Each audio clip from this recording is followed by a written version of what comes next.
Hello there, my name is Mick Mearns and I'm a member of Trinity congregation. You can guess by maybe my accent that I'm not a Ahoghill man. I've lived here for 25 years and apparently am still a blow-in apparently. I was born in London. My mother was English and my father was Scottish. I have one sister. My parents were never churchgoers, but my sister does tell me that we did go to Sunday school, but I can never remember that far back. I joined the Army Cadets at the age of 14, and then I joined the British Army after leaving school at 16 and a half in 1973. I trained in Taunton, Somerset in England for 18 months. And then I moved on. When I'd completed my training, I moved to a place called Duisburg in West Germany, as it was then.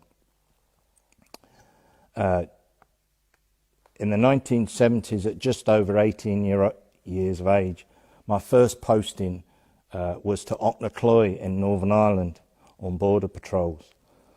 I would go on to have 5 more tours in Northern Ireland, working with bomb disposal on security patrols and across the province. At that stage, I never imagined that I would ever physically be living in Northern Ireland one day. When I returned to the UK after being posted in Northern Ireland, I served in places like Cyprus with the United Nations peacekeeping forces, served in Germany, Belize in Central America, and in Kenya, in East Africa, and many other places within Europe. During my career, I trained my hobbies was a football referee, and I refereed all across the province, which was great to get out of camp for an afternoon and see a bit of the country, even though I would sometimes go in areas and I would end up driving through them very quickly because of the dangers back then. My final tour I was based in Lisbon, and I was working there with the Royal Corps of Transport.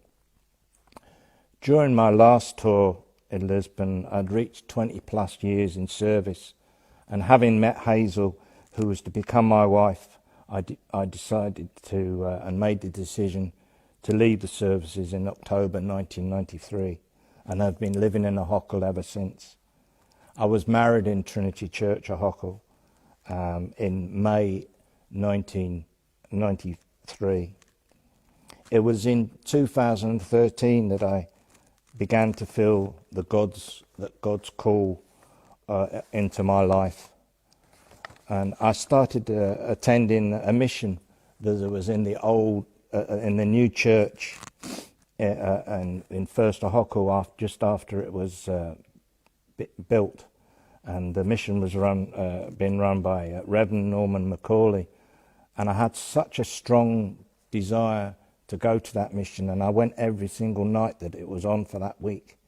And I did go to a few nights with my wife Hazel then, but I had such a strong desire to go every single night. And that was the first time that I'd ever physically gone and attended a church by myself. I would have always gone with my wife.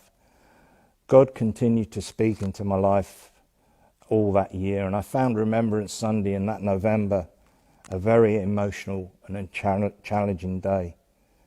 In the services, Remembrance Sunday is such a very special time to remember all those that have fallen during conflicts and wars, and it generally start with a religious service and then a lunch, and we'd always have normally someone who had suffered bereavement by a loved one during that attendance.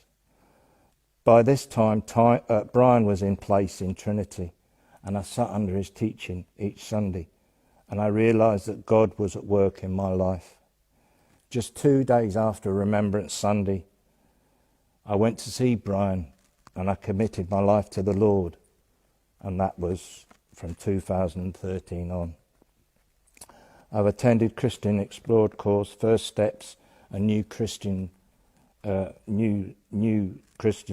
courses, and community classes, and I was baptised along with my wife and 3 others in 2015. I now work with and help in the BB and on the committee for Men Unite. And just in September last year, I had the wonderful privilege to be called to be an elder in this congregation. A verse that's very dear to my heart at the moment is Jeremiah 29 verse 11. For now I know the plans for you, declares the Lord, plans to prosper you and not to harm you, plans to give you hope and a future. I originally started my career in the services of the Queen, Her Majesty the Queen, but nowadays I find myself in the service of the King, the Lord Jesus Christ. Thank you.